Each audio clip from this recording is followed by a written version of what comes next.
Mani sauc Elga Melgaile. Es dzīvoju Tukumā. Es nodzīvoju 24 gadus. Tas ir pansionāts Ķīši. Pašā sākumā, kad es tikko iegāju tur dzīvot, jo man citur nekur nebija kur palikt, arī tad jau bija tie sociālie sociālās mājas un visi tie, kam bija tās mājas, kur divi man gribēja prom aizsauties. Uz kaut kādu Bauskas pusi, kur es vispār negribu. Un es teicu, ka labāk es vēlētos Tukumā dzīvot, nekā kaut kur citur. Man piešķīra sociālo dzīvokli 19. gadā. Sākumā, kad es ienācu, man bija tukša istabiņa, bet pēc tam es ar laiku visu dabūju. Kamēr iedzīvojies, tad jau bija pavisam viegli. Bet vajadzēja laiku mēnesi pusotru, kamēr es varēju visu saprast, kas jā un kas ne, ko var un ko nevar. Man ļoti ātri gāja galvā, ļoti. Man pat parādīja vienreiz, kā vajag maksāt. Es vienreiz man parādīja, un otrreiz es jau pati. Es eju pie savas ģimenes ārstes, tā ļoti labi izturās, atbild uz visiem jautājumiem, un tam, ko vajag, to izdara, un nekāda pretenziju man nav. Tas, kas man nepatīk, to es nesaku gandrīz nevienam, to es labāk paturu sev. Jo ir vieglāk, labāk pateikt labu, nekā sliktu pēc tam atnāk atpakaļ. Tāpat mācēju arī nopirkt un sapirkties, ko vajag, un mācījos, kā visu to dara, un tad es pamazām visu to pati visu darīju, ka samaksāju komunālos, visu samaksāju manī, un tad es visu šitā dabūju pati pamazām gatavu. Es esmu ļoti apmierināta, man palīdzēja. Vajadzēja Tukumā iesniegumus rakstīt Tukumnamos, un tad es tiku ārā. Man ir televizors, man ir dators, man ir planšeta. Tagad es neteikšu vairs, ka man ir grūti. Es teikšu, man ir viegli. To, ko es gribēju sasniegt un mainīt, es dabūju sociālo dzīvokli. To, ko es arī vēlējos ārā dzīvot no iestādes.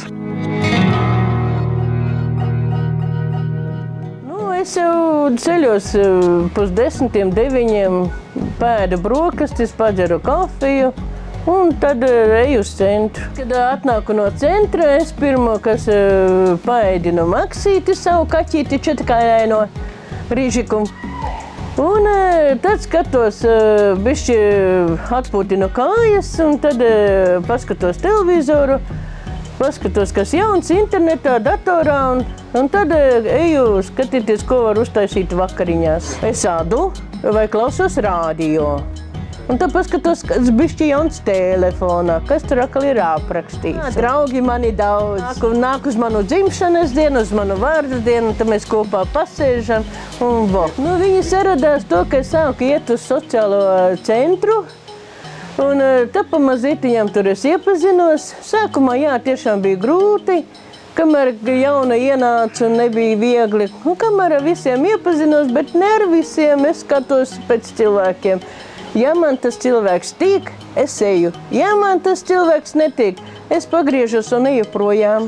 Draugiem, mēs ejam pastaigāties vai paskatāmies kaut ko tādu jaunu vai sazvanamies un tad braukājam apkārt un pa Rīgu vai kur un visur, kur tāds iespējas, kur vien var atļauties, tur tik arī braukājam.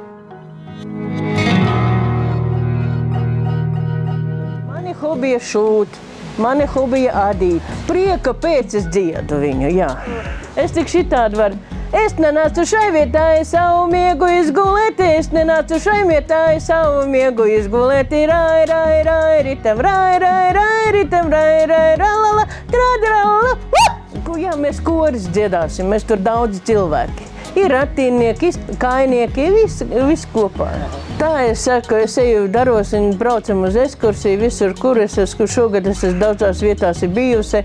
Bijām uz Jūrmalu, bijām aizbraukuši ekskursijā ar vilcienu, tikai žēl, ka vēl nebija jauns, vēl veco vilcienu. Ļoti gribējās izmēģināt, kā tas ir, bet nekā. Es pati gatavoju kūkas, es pati gatavoju šitos te ruletītes, keksus gatavoju, noskatos internetā un gatavoju. Man ļoti garšo cepti kartupeļu ar olu. Tās taču vienreize, un tā vēl malto gaļiņu klāt un panniņu virsū. Ko forši! Tas ir ideāli. Man bija iestādē arī kaķis. Rīžiks, kaķenīte, un es viņus gāju barot, un tāpēc es tā arī mīlu kaķīšus. Es dabūju ļoti maziņu kaķīti, kā plauksta lielumā, un es viņu baroju ar visu, ko vien iespējams, un izdzīvoju, un tagad tāpēc man ir Rīžiks mājā. Viņš ļoti mīļš man, dzīvnieciņš mājās. Un es iesaku, ja kam nav dzīvnieciņa, ņemiet kaķīšus, viņi mīļi, sirsnīgi bērni kaķīši. Ļoti mīļi.